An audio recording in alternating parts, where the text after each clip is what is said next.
Muchas gracias, señor presidente.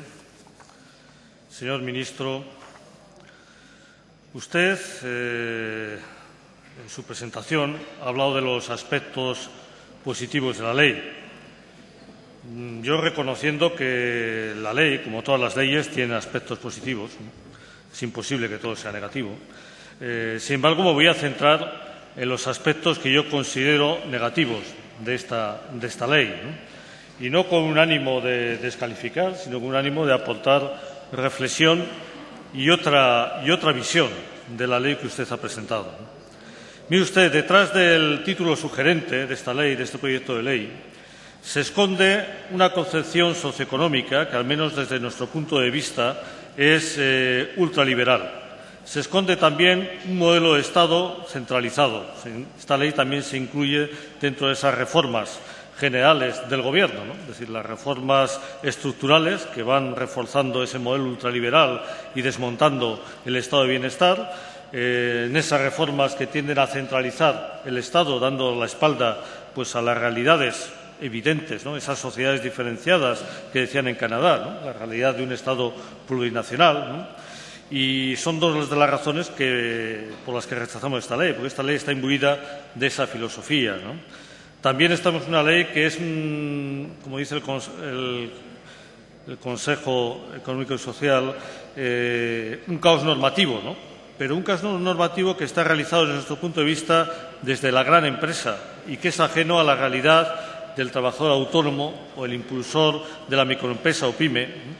Y al mismo tiempo también está imbuida esta ley de una falta de compromiso con la sostenibilidad social, ¿no? Y mire usted, yo le señalo que está hecho desde la perspectiva de la gran empresa y hoy en las portadas de todos los periódicos tenemos un ejemplo muy claro. Es decir, el presidente del Gobierno ayer se reunió con las 15 grandes empresas. Es decir, en vez de venir aquí al Parlamento, ¿no?, a tratar de transmitir esa confianza, esa estabilidad, ¿no?, que reclama, ¿no?, pues bueno, se reunió con las grandes empresas. Esas grandes empresas que quizá igual lo que están haciendo es intentar gobernar el país, ¿no? Y quizá el presidente del Gobierno estaba dando respuesta y dando cuentas a esas grandes empresas en vez de dar cuentas al Parlamento, ¿no? Y creo que ese es un elemento que está detrás de toda la acción del Gobierno. Ese sometimiento a las visiones, a los intereses, a las angustias, a las reclamaciones de la gran empresa. Y se está olvidando de la pequeña y mediana empresa. Se está olvidando de los autónomos. Se está olvidando de las micropymes, se está olvidando un capítulo pues fundamental, ¿no? Yo le decía que apreciamos la concepción ideológica que potencia un modelo socioeconómico ultraliberal centrado en un modelo de empresa de gran tamaño que prima el capital sobre las personas. Y un ejemplo es que en esta ley las cooperativas, por ejemplo, las sociedades anónimas laborales, la economía social brillan por su ausencia. Y mire usted, el emprendimiento no está en las grandes empresas. Es decir, el emprendimiento empieza pequeño, empieza por las pequeñas y medianas empresas, empieza por los autónomos. Y por eso pensamos que esa concepción que tienen ustedes de esa visión de la gran empresa, esa visión ultracapitalista, pues es negativa, ¿no? Y imbuye esta ley y la hace, en el fondo, la hace ineficaz. No solo es que se excluyan esas cooperativas, esas sociedades anónimas laborales, ¿no?, que constituyen pues, un modelo de empresa alternativo con grandes posibilidades para el emprendimiento, ¿no?, y de gran potencialidad a la hora de generar empleo y riqueza para la sociedad, ¿no?, sino que al final se está generando también un modelo de sociedad que está dando la espalda a todo ese entramado social. Y mire ustedes con sus reformas estructurales, y esta ley forma parte de esas reformas estructurales, están al final matando la gallina de los huevos de oro, que son las pequeñas y medianas empresas, los autónomos. Ayer mismo, en esa reunión, uno de los empresarios, el de Mercadona, grandes superficies, ¿no?, pues exigía al Gobierno más reformas, ¿no? Desde reformas desde una concepción, por ejemplo, que está acabando con el mercado local, con esas pequeñas y medianas empresas que generan empleo, que generan riqueza, que generan impuestos, que generan sostenibilidad social en los ámbitos naturales en que viven las personas. Y ustedes, sin embargo, están potenciando un modelo de sociedad muy diferente, centrado en las grandes empresas, en el recorte de derechos de los trabajadores y trabajadoras, en el recorte también de esos derechos sociales, en el recorte del estado de bienestar.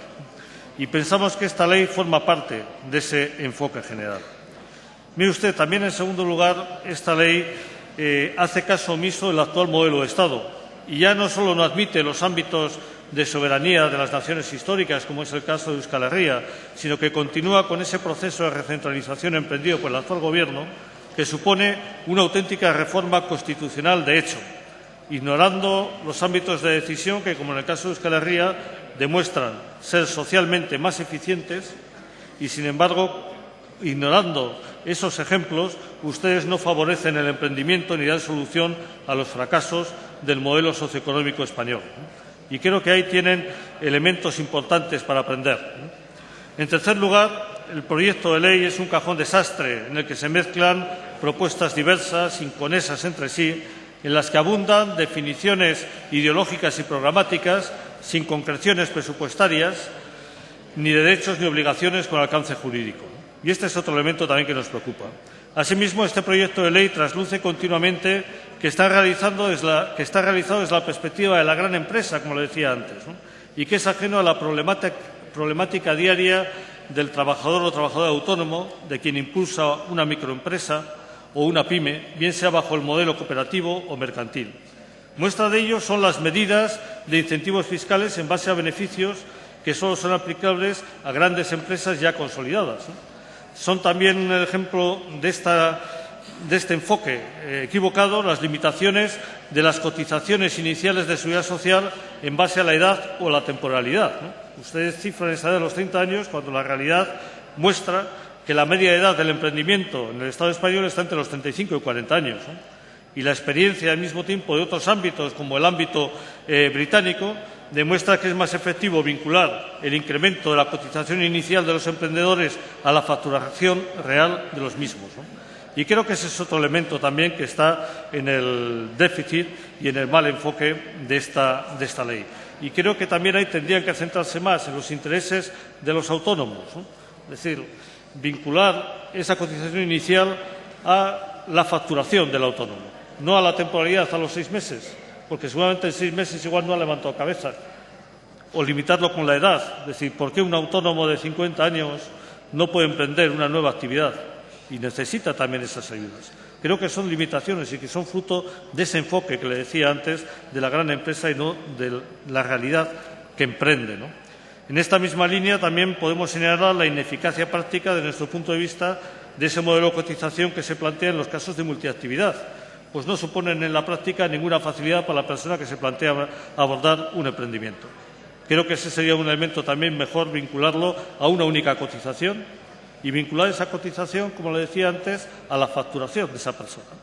Es decir, si le va bien, cotizará más, aportará más, pero establecer esa doble cotización de la multiactividad al final va a ser un obstáculo más que facilitar que la gente se lance a emprender otro tipo de actividad mientras mantiene un puesto de trabajo, ¿no? Creo que esa es otra limitación que creo que habría que abordar en ese proceso de debate de la ley. Finalmente, y con esto voy acabando, señor presidente, en cuarto lugar tenemos que señalar que tampoco existen en el proyecto ni enfoque social ni disposiciones de índole social, como programas, por ejemplo, para acabar con la discriminación práctica de la mujer en el ámbito empresarial, ¿no? O con medidas específicas que hagan real la posibilidad de emprendimiento para las mujeres o planes de discriminación positiva que faciliten el emprendimiento a personas con discapacidad. Es más, lo que sí encontramos es un enfoque totalmente negativo y antisocial en el planteamiento mercantilista a la hora de administrar la concesión de los derechos de entrada y residencia a personas que no tienen la ciudadanía de la Unión Europea, en base al estatus socioeconómico y a su poder adquisitivo.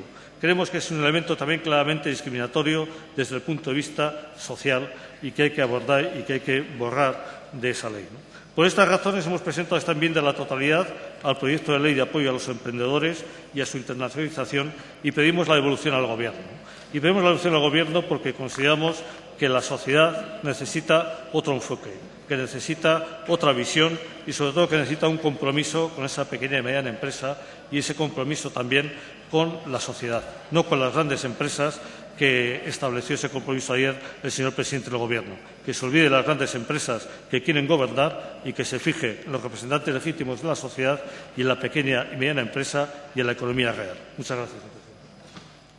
Gracias, señora Reina. Por el Grupo de